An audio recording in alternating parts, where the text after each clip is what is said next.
നമുക്ക് അധികാരമുണ്ട് എന്ന് പറഞ്ഞാലും നമുക്ക് സത്യത്തിൽ ടെമ്പററി ആയിട്ട് താൽക്കാലികമായി അള്ളാഹു നൽകുന്ന ഒരു ഉടമസ്ഥാവകാശമല്ലാതെ ആത്യന്തികമായ മിൽക്കും മുൽക്കും അധികാരവും ഓണർഷിപ്പും അള്ളാഹുവിന് മാത്രമാണ്. നമ്മൾ ഇന്ന് പഠിക്കുന്ന ഇസ്മ മാലിക്കുൽ മുൽക്ക് എന്ന ഇസ്മാണ്. അള്ളാഹു ഖുർആനിൽ ഒരിടത്ത് മാത്രമാണ് ഈ ഇസ്മ ഉപയോഗിച്ചത്, സൂറത്ത് ആലി ഇംറാനിൽ. ബിസ്മില്ലാഹിർ റഹ്മാനിർ റഹീം. ഖുൽ ഇല്ലാഹുമ്മ മാലിക്കൽ മുൽക്കി തുഅ്തിൽ മുൽക മൻ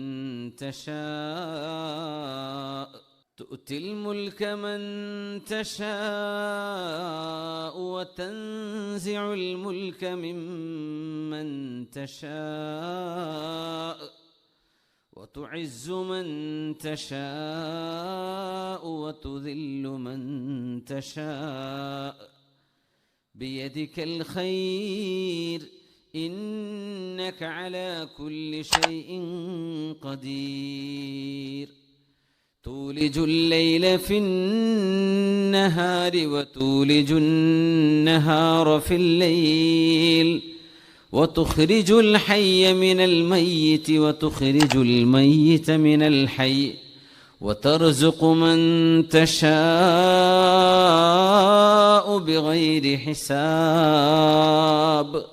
രണ്ടായത്തുകളാണ്. ഈ രണ്ടായത്തുകളും അതിൻ്റെ ആശയങ്ങൾ പൂർത്തിയാക്കി തരുന്ന രണ്ടായത്തുകളാണ്.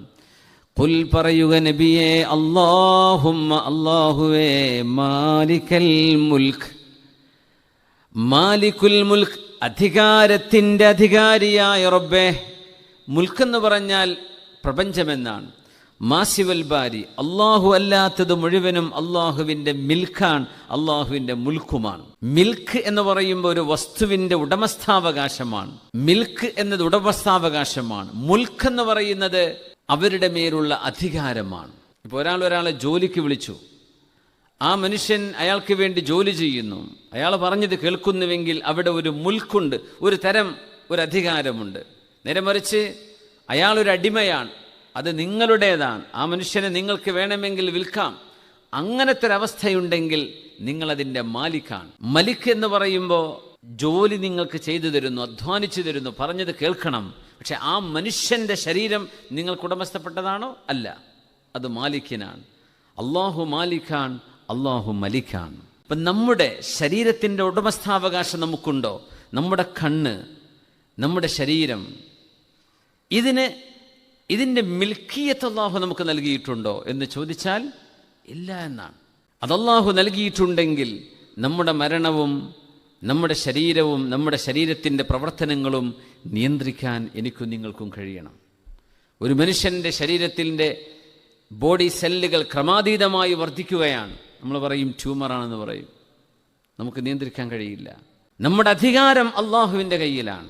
ഖുലില്ലാഹുമ്മ മാലിക്കൽ മുൽക്ക്, നബിയേ അങ്ങ് പറയുക, അല്ലാഹുവേ മാലിക്കൽ മുൽക്ക്, അധികാരത്തിലുള്ള സർവ്വതിൻ്റെയും. എന്താണ് അധികാരം എന്ന് പറഞ്ഞാൽ? അല്ലാഹുവേ, നിന്റെ സൃഷ്ടിപ്പിൻ്റെ മുഴുവൻ അധികാരം നിന്റെ കയ്യിലാണ്.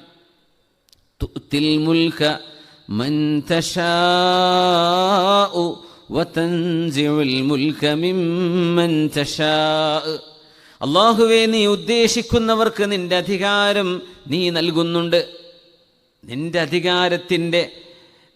അധികാരത്തിൻ്റെ ഒരു പ്രതിഫലനം എന്ന് പറഞ്ഞുകൂടാ, അതിൻ്റെ ഒരു അംശം എന്നും പറയാൻ വയ്യ. മനുഷ്യർക്ക് അധികാരമെന്ന് തോന്നുന്നത് നീ നൽകുന്നുണ്ട്. വതൻസിഉൽ മുൽക മിമ്മൻ തശാഉ, നീ ഉദ്ദേശിക്കുന്നവരിൽ നിന്ന് അല്ലാഹുവേ നീ അത് എടുത്തു കളയുന്നുമുണ്ട്. അള്ളാഹു ഒരാൾക്ക് അധികാരം കൊടുത്താൽ ആ മനുഷ്യനിൽ ഒരു ഹൈബത്തുണ്ടാകുന്നതാണ്. കണ്ടാൽ പേടിയാവും, ബഹുമാനിക്കാൻ തോന്നും.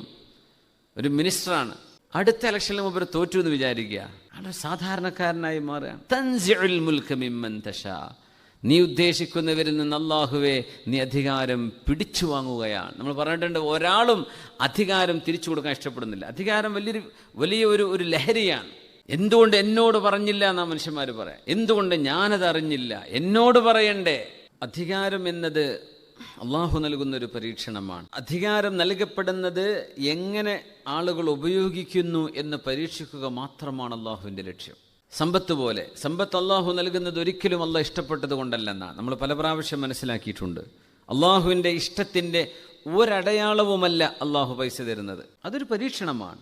നിങ്ങൾ എന്ത് ചെയ്യുന്നു നോക്കാൻ മാത്രമാണ്. അള്ളാഹുവിൻ്റെ ഇഷ്ടത്തിൻ്റെ അടയാളം നിങ്ങൾക്ക് പടച്ചവനെ ഇഷ്ടപ്പെടാൻ പറ്റുന്നുണ്ടോ എന്നതാണ്. നിങ്ങൾ ദാരിദ്ര്യത്തിലും അള്ളാഹുവിനോട് നന്ദി പറയുന്നുണ്ടോ? നിങ്ങൾക്ക് വിഷമത്തിലും അസുഖത്തിലും നിങ്ങൾ അള്ളാഹുവിനോട് ശുക്ർ പറയുന്നുണ്ടോ?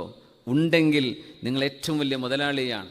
നിങ്ങളുടെ ആ പരീക്ഷണം നിങ്ങൾക്കൊരു ഇബാദത്താണ്. ഇല്ലേ, ഒരു അസുഖം വരുമ്പോൾ അള്ളാഹുവിനോട് വെറുപ്പ് തോന്നാണ്, അള്ളാഹുവിനെ പഴിചാരുകയാണ്. അങ്ങനെ വരികയാണെങ്കിൽ നമ്മുടെ സമ്പാദ്യം പോലും നമുക്ക് പരീക്ഷണമാണെന്നാണ്. തൻസിഉൽ മുൽക മിമ്മൻ തശാ, നിനക്കാണ് റബ്ബേ അധികാരം, നിന്റെ കയ്യിലാണ്, അത് നിനക്ക് മാത്രമാണ്. ഉയർത്തുന്നതും താഴ്ത്തുന്നതും റബ്ബേ നീയാണ്. ചുരുക്കുന്നതും നീട്ടിക്കൊടുക്കുന്നതും അല്ലാഹുവേ നീയാണ്. വിശാലമാക്കി കൊടുക്കുന്നതും സങ്കുചിതമാക്കുന്നതും റബ്ബേ നീയാണ്. നൽകുന്നതും പിടിച്ചു വെക്കുന്നതും അല്ലാഹുവേ നീ തന്നെയാണ്. നൽകുന്നവൻ അല്ലാഹുവാൻ, തടഞ്ഞു വെക്കുന്നതും അല്ലാഹുവാൻ. എന്തിനല്ല തടഞ്ഞു വെക്കുന്നു? തരാൻ വേണ്ടിയിട്ടാണ് തടഞ്ഞു വെക്കുന്നത്. അന്നാഫിഅ് അല്ലാർ, ഉപകാരപ്പെടുന്ന കാര്യങ്ങൾ ചെയ്യുന്നത് അല്ലാഹുവാൻ. പ്രത്യക്ഷത്തിൽ നമുക്ക് ഉപദ്രവമായി തോന്നുന്നതും അല്ലാഹുവിൽ നിന്ന് തന്നെയാണ്. അന്നാഫിഉ അല്ലാർ. പക്ഷേ ആ ഒരു ദറർ, പ്രയാസം നമുക്ക് വരുന്നത് നമുക്കൊരു ഉപകാരം കിട്ടാനാണ്. ആ ദറർ ഒരു നഫ്ഇന് വേണ്ടിയാണ്. അല്ലാഹു ചെയ്യുന്ന മൻഅ് അല്ലാഹുവിൻ്റെ അതാഇന് വേണ്ടിയാണ്. അൽ മുഹ്യി അൽ മുമീറ്റ്, ജീവിപ്പിക്കുന്നവനും മരിപ്പിക്കുന്നവനും അല്ലാഹുവാൻ. വ്യത്യസ്തമായ നേരെ ഓപ്പോസിറ്റ് അർത്ഥങ്ങൾ വരുന്ന അല്ലാഹുവിൻ്റെ ഇസ്മുകൾ ഒരുമിച്ച് പറയണമെന്നാണ്. അന്നാഫിഉ അദ്ദാർ, അൽ മുഹ്യി അൽ മുമീറ്റ്. وتعز من تشاء وتذل من تشاء. അല്ലാഹുവേ, നീ ഉദ്ദേശിക്കുന്നവരെ നീ ഇസ്സത്തിലാക്കുന്നു, അഭിമാനം നൽകുന്നു. വതുദില്ലു മൻ തശാഅ, നീ ഉദ്ദേശിക്കുന്നവർക്ക് റബ്ബേ നീ നിന്യത നൽകുന്നു, നിസ്സാരരാക്കി മാറ്റുന്നു. ബിയദിക്കൽ ഖൈർ, നിന്റെ കയ്യിലാണ് റബ്ബേ സർവമാന ഖൈറും ഇരിക്കുന്നത്. അവിടെ പറയേണ്ടത് എങ്ങനെയാ? ബിയദിക്കൽ ഖൈർ വശർ എന്ന് പറയണം. കാരണം അധികാരം നൽകുന്നത് നീയാണ്, തിരിച്ചെടുക്കുന്നത് നീയാണ്. ഇസ്സത്ത് നൽകുന്നത് നീയാണ്, നിന്യത നൽകുന്നതും നീയാണ്. ഇപ്പൊ പറയേണ്ടത് എന്താണ്? ബിയദിക്കൽ ഖൈർ വശർ എന്നാണ് പറയേണ്ടത്. നിന്റെ കയ്യിലാണ് റബ്ബേ ഖൈറും ഷറും ഇരിക്കണത് എന്നാ. പക്ഷെ അള്ളാഹ് പറഞ്ഞത് എന്താണ്? ബിയദിക്കൽ ഖൈർ, നിന്റെ കയ്യിലാണ് ഖൈറുള്ളത്. എന്തുകൊണ്ട്? അള്ളാഹു അധികാരം പിടിച്ചെടുക്കുന്നതും ഒരു ഖൈറിനാണ്, അത് നൽകുന്നത് ഖൈറിനാണ്. ഇസ്സത്ത് നൽകുന്നതും ദില്ലത്ത് നൽകുന്നതും ഒരുപക്ഷെ നിന്യതയിലേക്ക് ഒരു മനുഷ്യൻ മാറുമ്പോഴായിരിക്കും ഏറ്റവും വലിയ തൗബ ആ മനുഷ്യന്റെ മനസ്സെന്ന് വരിക. അല്ലെങ്കിൽ ആ തൗബ വരില്ല. തെറ്റിലായി ജീവിക്കുന്ന മനുഷ്യന്മാർ ആ തെറ്റിലെവിടെയെങ്കിലും പിടിക്കപ്പെടുന്ന സമയത്തായിരിക്കും അവർ തൗബ ചെയ്യാം. അതുവരെ തൗബ ചെയ്യാൻ അവർക്ക് കഴിയില്ല, ചിന്തിക്കൂല അതിനെപ്പറ്റി. നേരെ മറിച്ച് ഒരു ദില്ലത്ത് വരുമ്പോൾ അവർ അല്ലാഹുവിലേക്ക് മടങ്ങുന്നത് കാണാൻ കഴിയും. അപ്പോൾ ആ നിന്യത ഖൈറല്ലേ സംഭവിച്ചത്? ബിയദിക്കൽ ഖൈർ, നൽകുന്നതും പിടിച്ചു വെക്കുന്നതും വിശാലമാക്കി തരുന്നതും സങ്കുചിതമാക്കുന്നതും എല്ലാം അല്ലാഹുവാൻ. ബിയദിക്കൽ ഖൈർ, അല്ലാഹുവേ നിന്റെ കയ്യിലാണ് ഖൈറുള്ളത്, നീ ചെയ്യുന്നതൊക്കെ നന്മയാണല്ലോ. ഇന്നക അലാ കുല്ലി ഷൈഇൻ ഖദീർ, അല്ലാഹുവേ നീ എല്ലാറ്റിനും പരിപൂർണമായും കഴിവുള്ളവനാണല്ലോ. അലാ കുല്ലി ഷൈഇൻ ഖദീർ, എല്ലാറ്റിനും കഴിവുള്ളവനാണ്. അല്ലാഹു തആല പറയാണ് അല്ലാഹ് എല്ലാറ്റിനും കഴിവുള്ളവനാണ്. എന്നിട്ട് പറഞ്ഞു തൂലിജുൽ ലൈല ഫിന്നഹാർ, മാലിക്കുൽ മുൽക്കിന്റെ വിശദീകരണമാണ് തൊട്ടടുത്ത ആയത്തിൽ അല്ലാഹു നൽകുന്നത്. തൂലിജുൽ ലൈല ഫിന്നഹാർ, ഇരുട്ടിനെ രാവിലേക്ക് കടത്തുന്നവനാണ് അല്ലാഹുവേ നീ. ഇരുളിനെ രാവിലേക്ക് കടത്തുകയാണ്, മിക്സ് ചെയ്യാൻ. അപ്പോഴാണ് ഒരു ഇരുട്ടും വെളിച്ചമില്ലാത്തൊരു സമയം. തൂലിജുൽ ലൈല ഫിന്നഹാർ, ഇരുട്ടിങ്ങനെ പകലിലേക്ക് മിക്സ് ആവുന്നൊരു സമയമാണത്. ഈ മിക്സിങ് നടക്കണമെങ്കിൽ ഭൂമി ഉരുണ്ടതാവണം. ഭൂമി ഉരുണ്ടതാകുമ്പോഴേ ഈലാജുൽ ലൈലി ഫിന്നഹാർ, രാവിനെ പകലിലേക്കും വെളിച്ചത്തിലേക്കും പകലിനെ ഇരുട്ടിലേക്കും പ്രവേശിപ്പിക്കുന്നവനാണ് അല്ലാഹു. ഇത് നടക്കണമെങ്കിൽ ഭൂമി ഉരുണ്ടതാവണം. അല്ലെങ്കിൽ ഒരു സ്റ്റെപ്പാണ്. ഇവിടെ ഒരു ഫ്ലാറ്റ് ഭൂമി ഒരു പലകയാണെന്ന് സങ്കല്പിക്കുക. അങ്ങനെയാണെങ്കിൽ ആ കടക്കൽ നടക്കൂല. അത് പെട്ടെന്നായിരിക്കും അറിയാം. മെല്ലെ മെല്ലെയാണ്. അള്ളാഹു ഭൂമിയെ സൃഷ്ടിച്ചത് അങ്ങനെയാണ്. ഭൂമി ഉരുണ്ടതാണെന്ന് പച്ചയിൽ 1400 കൊല്ലങ്ങൾക്ക് മുമ്പ് പറഞ്ഞ ഒരുപക്ഷെ അന്നത്തെ ആളുകൾ ഇസ്ലാമിനെ തള്ളിപ്പറയും. ഈ പരന്നു കിടക്കുന്ന ഭൂമി ഉരുണ്ടതാണെന്നോ, എന്താണ് ഈ നബി പറയുന്നത് എന്ന് പറയും. അന്നത്തെ കാലക്കാർക്കും ഇന്നത്തെ കാലക്കാർക്കും മനസ്സിലാവുന്നൊരു ഭാഷയാണ് അള്ളാഹു ഉപയോഗിച്ചത്. അതാണ് തൂലിജുൽ ലൈല ഫിന്നഹാർ, ഇരുട്ടിനെ പകലിലേക്ക് റബ്ബേ നീയാണ് പ്രവേശിപ്പിക്കുന്നത്. വതൂലിജുൻ നഹാറ ഫിൽ ലൈൽ, ഈ പകലിനെ ഇരുട്ടിലേക്ക് പ്രവേശിപ്പിക്കുന്നതും നീ തന്നെയാണ്. വതുഖ്രിജുൽ ഹയ്യ മിനൽ മയ്യിത്ത്, ജീവനില്ലാത്തതിൽ നിന്ന് ജീവനുള്ളതിനെ പുറപ്പെടുവിക്കുന്നതും അല്ലാഹുവേ നീയാണ്. വതുഖ്രിജുൽ മയ്യിത മിനൽ ഹയ്യ്, ജീവനുള്ളതിൽ നിന്ന് മയ്യിത്തിനെ പുറപ്പെടുവിക്കുന്നതും അല്ലാഹുവേ നീ തന്നെയാണ്. എന്നിട്ട് പറഞ്ഞു വതർസുഖു മൻ തശാഉ ബിഗൈരി ഹിസാബ്, നീ ഉദ്ദേശിക്കുന്നവർക്ക് അല്ലാഹുവേ കയ്യും കണക്കുമില്ലാതെ നീ നൽകുന്നവനാണല്ലോ. തർസുഖു മൻ തശാഉ, നീ ഉദ്ദേശിക്കുന്നവർക്ക്, നീ ഇഷ്ടപ്പെടുന്നവർക്ക് എന്നല്ല, നീ ഉദ്ദേശിക്കുന്നവർക്ക് ബിഗൈരി ഹിസാബ്, കയ്യും കണക്കുമില്ല. സ്വന്തം വരുമാനം എത്രയാണെന്നറിയാത്ത എത്ര മുതലാളിമാരുണ്ടെന്ന്, അവരൊക്കെ പറ്റിക്കണ എത്ര ജോലിക്കാരുണ്ടോ, അവർ കണ്ടെത്താൻ കഴിയില്ല. തൻ്റെ വരുമാനം എത്രയാണെന്ന് അവർക്ക് തന്നെ അറിയില്ല. ബിഗൈരി ഹിസാബ്, ഒരു കയ്യും കണക്കുമില്ലാതെ നൽകുന്നതും അല്ലാഹുവേ നീ തന്നെയാണ്. ഇതാണ് മാലിക്കുൽ മുൽക്കിൻ്റെ അർത്ഥം. ഖുലില്ലാഹുമ്മ മാലിക്കൽ മുൽക്ക് എന്ന് പറഞ്ഞിട്ട് അധികാരത്തിൻ്റെ ഉടമസ്ഥനായ അല്ലാഹുവേ എന്ന് പറഞ്ഞിട്ട് റബ്ബിനെ വിശദീകരിച്ചത് മുഴുവൻ അല്ലാഹുവിൻ്റെ അധികാരത്തിൻ്റെ തലങ്ങളാണ്. ഇസ്സത്ത് നൽകുന്നത്, ദില്ലത്ത് നൽകുന്നത്, അധികാരം നൽകുന്നത്, അത് തിരിച്ചെടുക്കുന്നത്, രാവും പകലും കൊണ്ടുവരുന്നത്, ഭൂമിയെ കറക്കുന്നത്, പ്രപഞ്ചത്തെ നിയന്ത്രിക്കുന്നത്, മനുഷ്യന് ആവശ്യമുള്ളത് നൽകുന്നത്, ജീവനും മരണവും ഉണ്ടാക്കുന്നത്, ജീവൻ ഒറിജിൻ ഓഫ് ലൈഫ് അല്ലാഹുവിൽ നിന്ന് മാത്രമാണ്. മാലിക്കുൽ മുൽക്ക്. അതുകൊണ്ടാണ് അല്ലാഹു സുബ്ഹാനഹു വ തആല ഖുദ്സിയായ ഒരു ഹദീസിൽ പറയുന്നത്, ഇബ്ന ആദം, ആദമിൻ്റെ മോനെ, ഉതുലുബ്നി തജിദുനി, മോനെ ആദമിൻ്റെ മകനെ മനുഷ്യ, ഉതുലുബ്നി നീ എന്നെ അന്വേഷിച്ചു വാ, തജിദിനി നിനക്ക് എന്നെ കാണാൻ കഴിയും, നീ എന്നെ അന്വേഷിച്ചു വാ. റിസർച്ച് നടത്തും. നമ്മളൊരു സ്റ്റഡി നടത്തുമ്പോൾ നമ്മുടെ മൈൻഡിൽ ആദ്യമായി ഒരു ആശയം നമ്മൾ രൂപപ്പെടുത്തുകയാണ്. ആ ആശയം ഉണ്ട് എന്ന വിശ്വാസത്തിലാണ് നമ്മൾ പഠനം ആരംഭിക്കുക. അതിലേക്കാണ് നമുക്ക് നമ്മുടെ അന്വേഷണങ്ങൾ തെളിഞ്ഞു വരിക. അള്ളാഹിനെക്കുറിച്ച് മാത്രം ഈ പഠനം നടത്തൂല യുക്തിവാദികൾ. ആദ്യം തന്നെ ഇല്ല എന്നാണ് വിചാരിക്കുന്നത്, എന്നിട്ടാണ് പഠനം നടത്തുന്നത്. ഈ റൂമിൽ ആരും ഇല്ല എന്ന് വിചാരിച്ച് തപ്പി നോക്കി ആരെയും കിട്ടുമോ? എല്ലാറ്റിലും സയൻറ്റിഫിക് റിസർച്ചിൻ്റെ ഒരു മെത്തഡോളജി തന്നെ അതിനെ പോസിറ്റീവായി സമീപിക്കണം എന്നതാണ്. അത് പടച്ചതമ്പുരാനെക്കുറിച്ച് മനസ്സിലാക്കുന്നിടത്ത് മാത്രം അവർ ഉപയോഗിക്കൂല. ഉതുലുബിനി നീ എന്നെ തേടി വാ, തജിദിനി നിനക്ക് എന്നെ കണ്ടെത്താൻ കഴിയും. ഫഇദാ വജദ്തനി വജദ്ത കുല്ല ഷൈഇൻ, എന്നെ നിനക്ക് കിട്ടിയാൽ നിനക്ക് എല്ലാം കിട്ടിക്കഴിഞ്ഞു. അല്ലാഹുവിനെ കിട്ടിയാൽ എല്ലാം കിട്ടി. ഒരാൾക്ക് എല്ലാം ഉണ്ട്, പക്ഷെ അല്ലാഹു കൂടെ ഇല്ലെങ്കിൽ പിന്നെ എന്താണുള്ളത്? യാ റബ്ബ് മാദാ ഫഖദ മൻ വജദക റബ്ബേ, നിന്നെ കിട്ടിയവർക്ക് എന്ത് നഷ്ടമാണ് വന്നത്? വമാദാ വജദ മൻ ഫഖദക, നിന്നെ കിട്ടാത്തവർക്ക് എന്താണ് കിട്ടിയത് റബ്ബേ? അല്ലേ, ഈ പ്രപഞ്ചത്തിൻ്റെ അധികാരിയായ പടച്ചവനെ മനസ്സിലാക്കാൻ കഴിഞ്ഞില്ലെങ്കിൽ പിന്നെ എന്താ മനസ്സിലാക്കിയത്? ഇദാ കാന അല്ലാഹു മഅക ഫമൻ അലൈക്, അല്ലാഹു നിന്റെ കൂടെയുണ്ടെങ്കിൽ നിനക്കെതിരായിട്ട് ആരുണ്ടാകും? അല്ലാഹു നിനക്കെതിരാണെങ്കിൽ നിന്റെ കൂടെ നിൽക്കാൻ ആരുണ്ടായിട്ടെന്താണ്? ഇദാ കാന അല്ലാഹു അലൈക ഫമൻ മഅക, അല്ലാഹു നിനക്കെതിരാണെങ്കിൽ ആരുണ്ട് നിന്റെ കൂടെ? നിങ്ങളൊരു നാട്ടിലേക്ക് കടക്കുക എന്ന് വിചാരിക്കുക, ഒരു ടൗണിലേക്ക് കടക്കുന്നു, ഒരു പ്രദേശത്തേക്ക്, ഒരു സോണിലേക്ക് പ്രവേശിക്കുന്നു. അവിടെ ഒരാളുണ്ട്, അയാൾ വിചാരിച്ചാൽ മാത്രമേ നിങ്ങൾക്ക് കിട്ടുള്ളൂ എന്തെങ്കിലും. അയാൾ തരാനും പിടിച്ചു വെക്കാനും കഴിയുന്ന ആളാണ്. നിങ്ങൾക്ക് എൻട്രി തരാനും നിങ്ങളുടെ എൻട്രി ടെർമിനേറ്റ് ചെയ്യാനും അയാൾക്ക് അധികാരമുണ്ട് എന്ന് വിചാരിക്കുക. അയാൾ വിചാരിച്ചെങ്കിലേ നിങ്ങൾക്ക് അന്നം കിട്ടൂ, അല്ലെങ്കിൽ അന്നം കിട്ടില്ല. അയാൾ വിചാരിച്ചെങ്കിലേ നിങ്ങൾ ജീവൻ നിലനിൽക്കൂ, അല്ലെങ്കിൽ ജീവനില്ല. അങ്ങനത്തെ ഒരാൾ അവിടെ ഉണ്ടെങ്കിൽ നിങ്ങൾ ആരുടെ അടുത്തേക്കാണ് ഓടിപ്പോവുക? ആദ്യം ആ നഗരത്തിൽ ഈ ആളുടെ അടുത്തേക്കല്ലേ, അല്ലാഹുവിന്റെ അരികത്തേക്കല്ലേ ഓടുന്നത്? മഹാനായ അബുൽ ഹസൻ ഷാദുലി റഹ്മത്തുള്ളാഹി അലൈഹി പറയാം, ഖിഫ് ബിബാബില്ലാഹ്,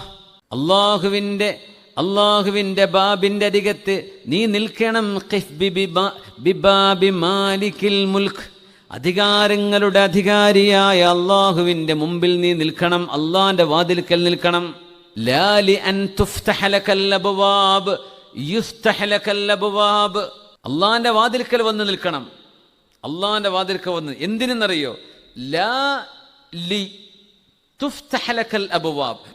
അള്ളാന്റെ മുമ്പിലേക്ക് വന്നാൽ ബാക്കി എല്ലാ വാതിലുകളും എനിക്ക് തുറക്കപ്പെടും എന്ന് വിചാരിച്ച് നിൽക്കണ്ട. നീ അള്ളാഹുവിൻ്റെ മുമ്പിൽ നിൽക്കേണ്ടവനാണ് എന്ന ബോധത്തോടുകൂടെ നിന്നുകൊടുക്ക്. എന്നാൽ തുഫ്തഹ ലകൽ അബ്വാബ്, എല്ലാ വാതിലുകളും അള്ളാഹു നിനക്ക് തുറന്നു തരും. പക്ഷെ നീ ആദ്യം നിസ്കാരം തുടങ്ങിയത് ജോലി കിട്ടാനാ, ദിവസം ഖുർആൻ ഓതുന്നത് വരാൻ പോണ ഇന്റർവ്യൂ പാസ്സാവാനാണ്, സുബഹിക്ക് അള്ളാഹ് നിസ്കരിക്കുന്നത് ഡ്രൈവിംഗ് ടെസ്റ്റ് പാസ്സാവാനാണ്. കഴിഞ്ഞു കഥ. ഇതല്ല അള്ളാഹു ഉദ്ദേശിക്കുന്നത്. മാനേജർ പറയാം എൻ്റെ ജോലി ഞാൻ തട്ടിക്കളയും. നിന്റെ ജോലിയും മാനേജർ ജോലിയും കിടക്കണം അള്ളാൻ്റെ കയ്യിലാണ്, അല്ലേ? പക്ഷെ എന്തിനു നീ പേടിക്കണം? എന്ന് വെച്ച് ജോലിയിൽ അലമ്പ് കാട്ടണം എന്നല്ല പറഞ്ഞത്. നേരെ പോകുന്ന ഒരു മനുഷ്യനെ ഒരാൾ ഭീഷണിപ്പെടുത്തുക എന്ന് പറഞ്ഞാൽ അയാൾ ഭീഷണിപ്പെടുത്തിക്കൊണ്ടേ, അയാളുടെ അധികാരവും അള്ളാന്റെ കയ്യിലല്ലേ, റിസ്ക് കിടക്കുന്ന അള്ളാഹുവിന്റെ കയ്യിലല്ലേ. ഖിഫ് ബിബാബില്ലാ, അള്ളാഹുവിന്റെ വാതിൽക്കൽ പോയി നിൽക്ക്, അവിടെയാണ് നിൽക്കേണ്ടത്. ജീവനും മരണവും തരാൻ കഴിവുള്ളത് ഒരേ ഒരുത്തൻ മാത്രം. അള്ളാഹുവിനത് ചെയ്യാൻ പറ്റൂ? മനുഷ്യന്മാർക്ക് ചെയ്യാൻ പറ്റുമോ? നമ്മളോട് ചെയ്യാൻ പറഞ്ഞു, അധ്വാനിക്കാൻ പറഞ്ഞു. നിങ്ങൾ അധ്വാനിക്കണം. തരുന്നതും എടുക്കുന്നതും സൗകര്യം തരുന്നതും സങ്കുചിതമാക്കുന്നതും എല്ലാം അള്ളാഹുവിന്റെ അധികാരമാണ്. നമ്മളൊക്കെ ഈ പ്രപഞ്ചത്തിലേക്ക് കടന്നു വന്നാൽ ഉടനെ ചിന്തിക്കണം, എൻ്റെ ഈ ശരീരത്തിൽ രോഗം തരാനും അതെടുക്കാനും കഴിവുള്ളവൻ അള്ളാഹുവാൻ. എൻ്റെ ജീവൻ നിലനിർത്തുന്നതും എനിക്ക് മരണം നൽകുന്നതും അള്ളാഹുവാൻ. എൻ്റെ റിസ്ക്, അതിൽ ബറക്കത്ത് നൽകാൻ കഴിയുന്നത് അള്ളാഹുവാൻ, അതെടുത്തു കൊണ്ടുപോകാൻ കഴിയുന്നതും അള്ളാഹുവാൻ. അങ്ങനത്തെ ഒരു പടച്ചവനാണ് നിങ്ങളുടെ റബ്ബ് എന്ന് ബോധ്യപ്പെട്ടാൽ നമ്മൾ എന്ത് ചെയ്യണം? ആ റബ്ബിന്റെ മുമ്പിൽ പോയിട്ടല്ലേ പറയേണ്ടത്. പിന്നെ പറഞ്ഞു, അള്ളാഹുവിൻ്റെ അധികാരം അള്ളാഹുവിൻ്റെ മാലിക്കുൽ മുൽക്കായ റബ്ബിന്റെ അധികാരമാണ്. ആ അധികാരത്തിന്റെ മുന്നിലാണ് നീ നിൽക്കേണ്ടത്. എന്തിനല്ല? ലാ ലി അൻ തഖ്ളഅ ലക റിഖാബ് തഖ്ളഅ ലക റിഖാബ് ഖും ബിബാബിൽ മലിക്. ഉടമസ്ഥനായ മാലിക്കുൽ മുൽക്കായ അള്ളാഹുവിൻ്റെ അധികാരത്തിൻ്റെ ഉടമസ്ഥന്റെ മുമ്പിൽ വന്ന് നീ നിൽക്ക്. യഖ്ളഅ ലി മാലിക്കുൽ മുൽക്ക് ലാ ലി അൻ തഖ്ളഅ ലക റിഖാബ് തഖ്ളഅ ലക റിഖാബ്. എന്തിന്? അള്ളാഹുവിൻ്റെ മുമ്പിൽ പോയി നീ തലകുനിക്ക്. എന്തിനല്ല? ബാക്കിയുള്ളവരൊക്കെ നിനക്ക് തലകുനിക്കാനും നിനക്ക് കീഴ്പ്പെടാനുമല്ല. നിന്റെ ലക്ഷ്യം അതാവരുത്. നീ അള്ളാഹുവിൻ്റെ മുമ്പിൽ കീഴ്പ്പെട്ടു കൊടുക്ക്. എന്തിനല്ല? ബാക്കിയുള്ളവർ നിന്റെ കാര്യം നടക്കണമെന്ന് വിചാരിച്ചല്ല, ബാക്കിയുള്ളവർ നീ പറഞ്ഞെടുത്ത് കിട്ടണമെന്ന് വിചാരിച്ചുകൊണ്ടുമല്ല.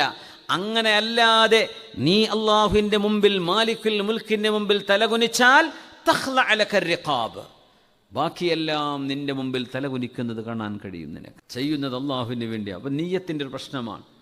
അള്ളാഹു റബ്ബുൽ ഇസ്സത്തിൻ്റെ മുമ്പിൽ നമ്മൾ ചെയ്യുന്നത് ബാക്കി വാതിലുകൾ തുറക്കപ്പെടാനല്ല. അള്ളാഹുവിൻ്റെ മുമ്പിൽ നമ്മൾ തലകുനിക്കുന്നത് ബാക്കിയുള്ള ആളുകൾ നമുക്ക് വേണ്ടി തലകുനിക്കാനുമല്ല. അങ്ങനെയാണെങ്കിൽ അള്ളാഹുവിൻ്റെ അദമത്തും അള്ളാഹുവിൻ്റെ ജലാലും മനസ്സിലാക്കിയിട്ടാണത് ചെയ്യുന്നതെങ്കിൽ ബാക്കി എല്ലാ വാതിലുകളും അള്ളാഹു നിങ്ങൾക്ക് തുറന്നു തരും. ബാക്കി എല്ലാവരുടെ റിഖാബുകളും അവരുടെ പെരടികളും നിങ്ങൾക്ക് കീഴ്പ്പെടുന്നത് കാണാൻ കഴിയും. ഇത് പറഞ്ഞത് തസൂഫിൻ്റെ മഹാനായ പണ്ഡിതൻ മഹാനായ അബുൽ ഹസൻ അശ്ശാദുലി റഹ്മത്തുള്ളാഹി അലൈഹി. ഈ നേച്ചറിനെ പടച്ചത് അള്ളാഹുവാൻ. പ്രകൃതിക്ക് എന്തെങ്കിലും ചെയ്യാൻ പറ്റുമോ? പ്രകൃതിവാദികൾ എന്നാ പറയാം, നാച്ചുറലിസ്റ്റുകൾ. പ്രകൃതി അങ്ങനെ ചെയ്തു, പ്രകൃതി ഇങ്ങനെ ചെയ്തു. എന്തേ പ്രകൃതി എന്ന് പറഞ്ഞ സാധനം? അഹങ്കാരം കൊണ്ട് പടച്ച തമ്പുരാൻ എന്ന് പറയാൻ കഴിയാത്തവരാണ് പ്രകൃതി എന്ന് പറയുള്ളൂ. അഹങ്കാരം സമ്മതിക്കണില്ല ഇതിന് പടച്ചമുണ്ട് എന്നുള്ളത്. എന്നാൽ ഞാൻ തന്നെ പടച്ചെന്ന് പറയാൻ ധൈര്യമില്ല. അപ്പോൾ പിന്നെ പ്രകൃതി എന്ന് പറയും. ഈ പ്രകൃതി എന്ന് പറഞ്ഞ സാധനം എന്തെങ്കിലും ചെയ്യാൻ പറ്റും? പ്രകൃതി അങ്ങനെ സംഭവം ഉണ്ടോ? അത് മനുഷ്യൻ എസ്കേപ്പ് ചെയ്യാൻ പറയുന്നൊരു വാക്കാണ്. അഹങ്കാരം കൊണ്ട് ഒരു പടച്ചവന് സബ്മിറ്റ് ചെയ്യാൻ പറ്റും. ഇസ്ലാം മുസ്ലിം എന്ന് പറഞ്ഞാൽ എന്താ? തലകുനിച്ച് കീഴ്പ്പെട്ടു കൊടുക്കുക എന്നാ. പടച്ചവനെ നിന്റെ അധികാരം ഞാൻ സമ്മതിച്ചു റബ്ബേ, ഞാനിവിടെ തലവൊക്കി കളിച്ചിട്ട് കാര്യമില്ല, നീയാണ് ഇതിൻ്റെ അധികാരി. ഞാനിവിടെ ജനിക്കുന്നതിന് മുമ്പും ഇതുണ്ട്, ഈ ലോകമുണ്ട്. ഞാൻ ജനിക്കുന്ന മുമ്പ് ലോകമുണ്ടല്ലോ, പിന്നെ ഞാൻ അള്ളാഹിനോട് അഹങ്കാരം കാണിച്ചിട്ട് എന്താ കാര്യം? അള്ളാഹുവിൻ്റെ അധികാരം അവിടെ ഉണ്ട്. ഞാൻ വരുന്നതിന് മുമ്പുണ്ട്, ഞാൻ പോയാൽ അള്ളാഹുവിൻ്റെ അധികാരമുണ്ട്. ഇവിടെ ജീവനും മരണവും ക്രിയേഷനും നടന്നുകൊണ്ടേയിരിക്കുകയാണ് ഓരോ സെക്കൻഡിലും. പക്ഷെ മനുഷ്യന്മാർ വിചാരിക്കും ഈമാൻ കുറവുള്ളവർ അധികാരം മറ്റുള്ളവർക്കുണ്ടല്ലോ, അവരുടെ കയ്യിലാണല്ലോ അധികാരം കിടക്കണം, അവരാണല്ലോ നിയന്ത്രിക്കണത്. ഒരു ചുക്കും അവർക്ക് ചെയ്യാൻ കഴിയില്ല.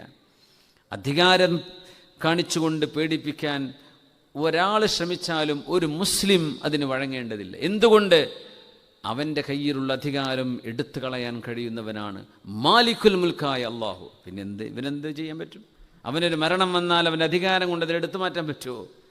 ഒരു മാരക അസുഖം വന്നാൽ മാറ്റാൻ പറ്റുമോ? ഒന്നും ചെയ്യാൻ പറ്റില്ല. മാലിക്കുൽ മുൽക്ക് അല്ലാഹുവാണ്. മുഅ്മിനീങ്ങൾ കാണുന്നത് യദുല്ലാഹി ഫൗക ഐദീഹിം, അവരുടെ കരങ്ങളുടെ മേൽ അള്ളാഹുവിൻ്റെ കരമുണ്ട്. നമ്മുടെ മേൽ അള്ളാഹുവിൻ്റെ കൈത്താങ്ങുണ്ട്, അള്ളാഹുവിൻ്റെ സഹായമുണ്ട്. മുഅ്മിനീങ്ങൾ പറയുന്നത് എന്താണ്? ഹുവൽ അവ്വലു വൽ ആഖിറു വല്ലാഹിറു വൽ ബാത്തിൻ, ആദ്യത്തേതും അവസാനത്തേതും അള്ളാഹുവാണ്. അങ്ങനെ പറയാൻ പറ്റുമെങ്കിൽ ആദ്യം എന്നൊരു സംഗതി ഉണ്ടെങ്കിൽ അതിൻ്റെ അവ്വല്, ആഖിറുണ്ടെങ്കിൽ അതിൻ്റെ ആഖിർ, അവ്വലും ആഖിറും എല്ലാം അള്ളാഹുവാണ്. വല്ലാഹിറു വൽ ബാത്തിൻ, ഏറ്റവും പ്രത്യക്ഷമായതും എന്നാൽ പരോക്ഷമായതും അള്ളാഹുവാൻ. പ്രപഞ്ചത്തിൽ അള്ളാഹുവിനെ പറ്റി വിശ്വസിക്കാൻ നമ്മളോട് പറഞ്ഞപ്പോൾ നമ്മൾ അള്ളാഹുവിൽ വിശ്വസിച്ചു. അള്ളാഹു അവൻ്റെ അസ്തിത്വത്തിൻ്റെ തെളിവായി കാണിച്ചു തന്നതാണ് ഈ പ്രപഞ്ചം. ഈ പ്രപഞ്ചം കാണിച്ചിട്ട് അല്ലാഹു പറയാൻ ഞാനാണ് ഇതിൻ്റെ രക്ഷിതാവ്. ഒന്നും പടക്കാതിരിക്കുകയാണെങ്കിൽ വിശ്വസിക്കേണ്ട കാര്യമില്ല. അള്ളാഹു എല്ലാം പടച്ചുകൊണ്ടാണ്. അതുകൊണ്ട് അള്ളാഹു ലാഹിറാൻ. ഓരോ ഇലയിലും ഓരോ ആറ്റത്തിലും മോളിക്യൂളിലും അള്ളാഹുവിനെ കാണാൻ കഴിയും. അള്ളാഹിൻ്റെ സൃഷ്ടി വൈഭവം, ദ മാഗ്നിഫിഷൻസ് ക്രിയേഷൻ ഓഫ് അള്ളാഹ് സുബ്ഹാനഹു വ തആല എല്ലാറ്റിലും കാണാൻ കഴിയുകയാണ്. എല്ലാം അത്ഭുതമാണ്. സർവ്വപ്രപഞ്ചവും കാണിച്ചിട്ട് നിങ്ങൾക്ക് അള്ളാഹുവിനെ ഇതിൽ കാണാൻ കഴിയുന്നില്ലേ? ഒരു പെയിൻറ്റിങ് കണ്ടാൽ, ഒരു ഡ്രോയിങ് കണ്ട, ഇതിപ്പോൾ ഇലക്ട്രോണിക് ഡ്രോയിങ് ആണ്, ഇത് ചെയ്ത ഒരാളുണ്ടല്ലോ, ഇത് വെറുതെ വരുമോ? ഇല്ല. പ്രപഞ്ചമെന്ന പെയിൻറ്റിങ്, പ്രപഞ്ചമെന്ന ക്യാൻവാസ്, ഇതിൽ സൂര്യനും ചന്ദ്രനും വെളിച്ചവും പ്രഭയും അൾട്രാ വയലറ്റ് റേസും ഗാമ റേസുകളും ഓസോൺ ലെയറുകളും ഗ്യാസുകളും ഇത് എവിടെ നിന്നുണ്ടായി? ഇതങ്ങനെ പൊട്ടിമുളച്ചതാണോ? ഹുവല്ലാഹിർ, ഇതിലൂടെയൊക്കെ അള്ളാഹുവിനെ നിങ്ങൾക്ക് കാണാൻ കഴിയുന്നില്ലയോ? അതാണ് ലാഹിറിൻ്റെ അർത്ഥം. അല്ലാഹ് ഈസ് ഒബ്വിയസ്, അള്ളാഹു എല്ലാറ്റിലും വ്യക്തമാണ്. ഒരു സ്മോക്ക് കണ്ടാൽ അതിൻ്റെ പിന്നിൽ ഫയറുണ്ട് എന്ന് മനസ്സിലാക്കാൻ വല്ല പ്രയാസമുണ്ടോ? ഒരു ബിൽഡിങ്ങിൻ്റെ മുകളിൽ നിന്ന് കറുത്ത പുക ഉയരുന്നുണ്ട്, ദൂരെ കിടക്കുന്ന ഒരു മനുഷ്യൻ പറയും, ആ തീ പിടിച്ചിട്ടുണ്ട്, തീ നീ കണ്ടോ? തീ ഞാൻ കണ്ടില്ല, പക്ഷെ പുക കണ്ടല്ലോ. പുക കണ്ടാൽ അതിൻ്റെ താഴെ തീ ഉണ്ടാവുന്ന ഉറപ്പല്ലേ?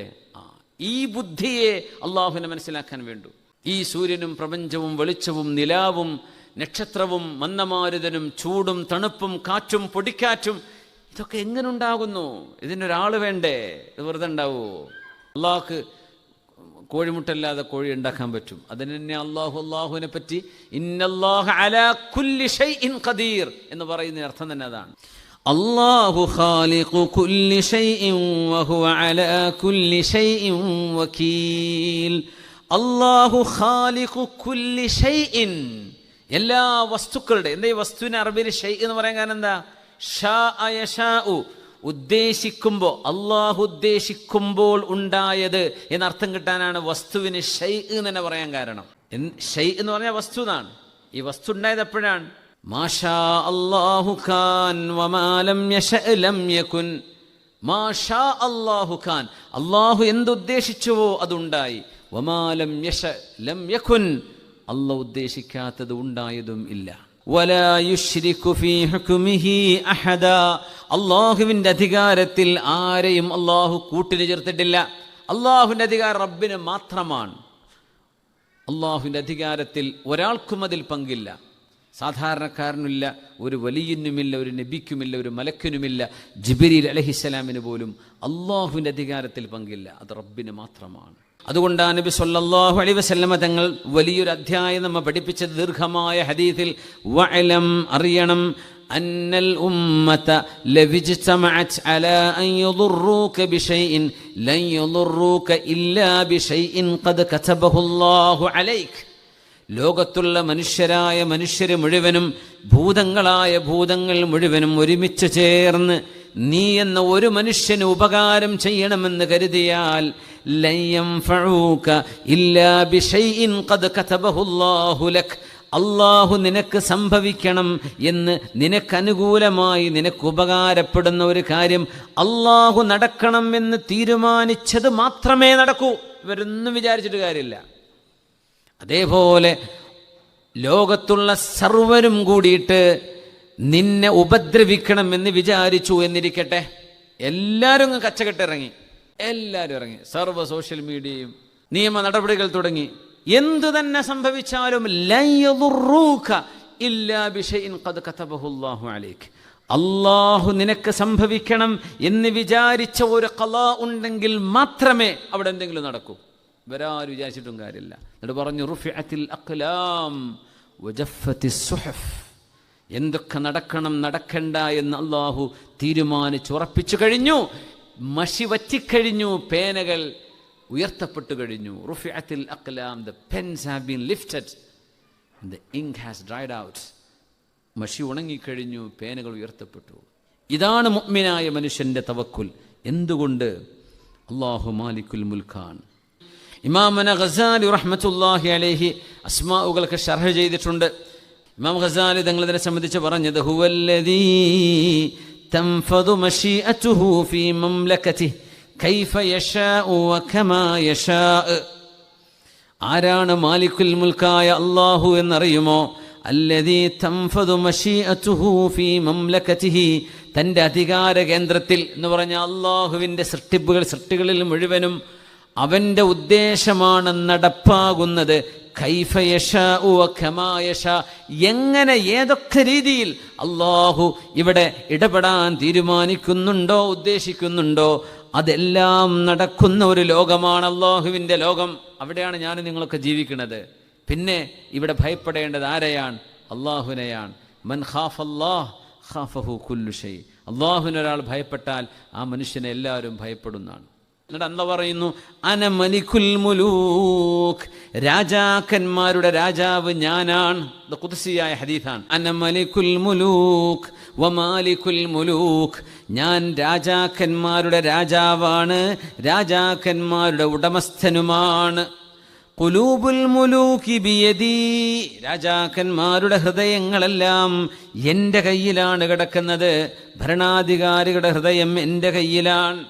ഫഇന്നൽ ഇബാദ അത്വാഊനി, അടിമകൾ എൻ്റെ ദാസന്മാർ, മനുഷ്യർ അവരുടെ രാജാക്കന്മാരുടെ അടിമകൾ, അവരുടെ പ്രജകൾ, രാജാക്കന്മാരുടെ പ്രജകൾ എന്നെ അനുസരിച്ചാൽ ഹവ്വൽതു ഖുലൂബ മുലൂകിഹിം അലൈഹിം ബിർറഹ്മതി വറഅഫ, അവരുടെ രാജാക്കന്മാരുടെ ഹൃദയങ്ങളിൽ കാരുണ്യവും വാത്സല്യവും വിട്ടുകൊടുത്ത് ആ ഹൃദയങ്ങളെ ഞാൻ മാറ്റും.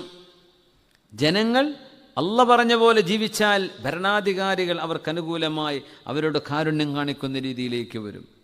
വഇനിൽ ഇബാദു അസൗനി, എൻ്റെ ദാസന്മാർ എന്നെ അനുസരിക്കാതിരിക്കുകയാണെങ്കിൽ ഹവ്വൽതുഹാ അലൈഹിം ബിസ്സഖ്തതി വന്നിഖ്മ, ആ ഭരണാധികാരികൾ അവരോട് കോപിക്കുകയും അവരോട് പ്രതികാരമെടുക്കുകയും ചെയ്യും. വിഷയം കിടക്കുന്നത് അള്ളാഹുവിൻ്റെ അരികത്താണെന്ന്. നിങ്ങൾ എന്നെ അനുസരിച്ചാൽ നിങ്ങളുടെ ഭരണാധികാരികൾ നിങ്ങളോട് റഹ്മത്തുള്ളവരായി മാറും.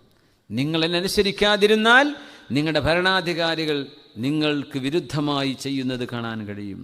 എന്നിട്ട് പറഞ്ഞു ഫലാ തുശ്ഗിലു അൻഫുസകും ബിസബ്ബിൽ മുലൂക്, ഭരണാധികാരികളെ ചീത്ത പറഞ്ഞിട്ട് നിങ്ങൾ വെറുതെ ടൈം വേസ്റ്റ് ആക്കണ്ട.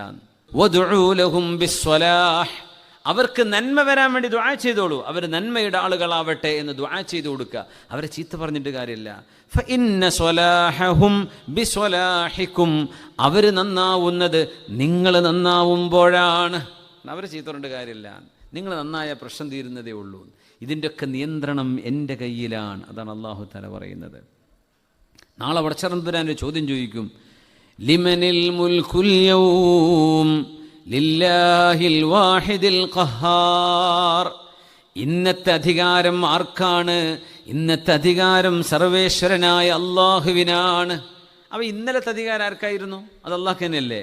ഭൂമിയിലെ അധികാരം അള്ളാഹ്ക്കായിരുന്നില്ലേ? പിന്നെന്തേ പരലോകത്തെത്തുമ്പോൾ മാത്രം അധികാരം എനിക്കെന്ന് പറയാൻ കാരണം? അതിൻ്റെ രഹസ്യം ദുന്യാവിലും അള്ളാഹ്ക്ക് തന്നെയാണ്. പക്ഷേ അത് പലരും അംഗീകരിച്ചിട്ടില്ല. പലരും വിചാരിച്ചു എനിക്കാണ് അധികാരം, തൻ്റെ കയ്യിലാണ് അധികാരം എന്ന്. പക്ഷെ നാളെ അവിടെ എത്തുമ്പോൾ ചെരുപ്പില്ലാതെ വസ്ത്രമില്ലാതെ രാജാക്കന്മാർ ഹാജരാക്കപ്പെടുമ്പോൾ എനിക്കൊന്നുമില്ല എന്ന് അവർ നാളെ തിരിച്ചറിയും. അവരുടെ വോയിസ് അവിടെ കേൾക്കപ്പെടുന്നില്ല, അവരുടെ റെക്കമെൻഡേഷൻ സ്വീകരിക്കപ്പെടുന്നില്ല. അപ്പോൾ അവർക്ക് ബോധ്യപ്പെടും ലില്ലാഹിൽ വാഹിദിൽ ഖഹാർ, ശരിയായ അധികാരം അള്ളാഹുവിന് തന്നെയാണെന്ന്. അപ്പോഴാണ് അവർ മനസ്സിലാക്കുന്നത്. മഹാനായ സുഫിയാൻ ഇബ്നു ഉയൈന റളിയല്ലാഹു അൻഹുവിൻ്റെ ഒരു അനുഭവമുണ്ട്. അദ്ദേഹം കഅബം തവാഫ് ചെയ്തുകൊണ്ടിരിക്കുമ്പോൾ ഒരു സ്വാലിഹായ മനുഷ്യനെ കണ്ടു. ഒരാളെ കണ്ടപ്പോൾ എൻ്റെ ഹൃദയത്തിൽ എനിക്ക് എന്തെന്നില്ലാത്ത ഒരു സന്തോഷം തോന്നി. ഒരാളെ കണ്ടപ്പോൾ ആ മനുഷ്യൻ നല്ല മനുഷ്യനായിരിക്കണം എന്നെൻ്റെ കൽബിൽ തോന്നി. അപ്പം ഞാൻ അയാളുടെ അടുത്തേക്ക് ചെല്ലുകയാണ്. ഞാൻ ചെന്നിട്ട് പറഞ്ഞു, ഫഖുൽതു ഹൽ തഖൂലു ലീ ശൈഅൻ യൻഫഉനില്ലാഹു ബിഹി, എനിക്ക് ഉപകാരം ലഭിക്കാനിടയുള്ള ഒരു കാര്യം നിങ്ങൾ എനിക്ക് പഠിപ്പിച്ചു തരുമോ? അങ്ങനെ തവാഫ് ചെയ്തുകൊണ്ടിരിക്കുകയാണ്. അപ്പോൾ ഞാൻ ചോദിച്ചു, ഒരു കാര്യം എനിക്ക് പഠിപ്പിച്ച്, എന്തെങ്കിലും ഒരു നല്ല കാര്യം പഠിപ്പിച്ചു തരുമോ? അദ്ദേഹം തവാഫിൽ തന്നെ തുടർന്നു. എനിക്ക് ഉത്തരം തന്നില്ല. തവാഫൊക്കെ കഴിഞ്ഞു. മഖാം ഇബ്രാഹീമിൻ്റെ പിന്നിൽ പോയി 2 റക്അത്ത് നിസ്കരിച്ചു. എന്നിട്ട് അദ്ദേഹം ഹിജ്ർ ഇസ്മായിൽ ഹസീമിൽ വന്നിരിക്കുകയാണ്. അപ്പോൾ ഞാൻ അടുത്തേക്ക് ചെന്നു. എന്നിട്ട് ഞാൻ ചോദിച്ചു, ഹൽ തഖൂലു ലീ ശൈഅൻ യൻഫഉനില്ലാഹു ബിഹി, എന്തെങ്കിലും ഒരു നല്ല കാര്യം പറഞ്ഞു തരുമോ? ഒരുപക്ഷെ അതുകൊണ്ട് എൻ്റെ ലൈഫ് തന്നെ ചേഞ്ച് ആയേക്കാം. ഉണ്ടാവും ചില വാക്കുകൾ ജീവിതത്തിൽ വലിയ മാറ്റങ്ങൾ ഉണ്ടാക്കും. അങ്ങനത്തെ ഒരു കാര്യം പറഞ്ഞു തരുമോ എന്ന് ഞാൻ ചോദിച്ചുവെന്ന് സുഫിയാൻ ഇബ്നു ഉയൈന റഹ്മത്തുള്ളാഹി അലൈഹി അങ്ങനെ വന്നപ്പോൾ അദ്ദേഹം എന്നോട് പറഞ്ഞു, ഒരു ചോദ്യം ചോദിച്ചു, ഹൽ തദറൂന മാദാ ഖാല റബ്ബുക്കും, അല്ലാഹു എന്താണ് പറയുന്നത് നിങ്ങൾക്കറിയുമോ? ഒരു ഖുദ്സിയായ ഹദീസാ പറഞ്ഞു കൊടുക്കുന്നത്. അനൽ ഹയ്യുല്ലദീ ലാ അമൂത്, ഒരിക്കലും മരിക്കാത്ത എന്നെന്നും ജീവിച്ചിരിപ്പുള്ള ഹയ്യാണ് ഞാൻ.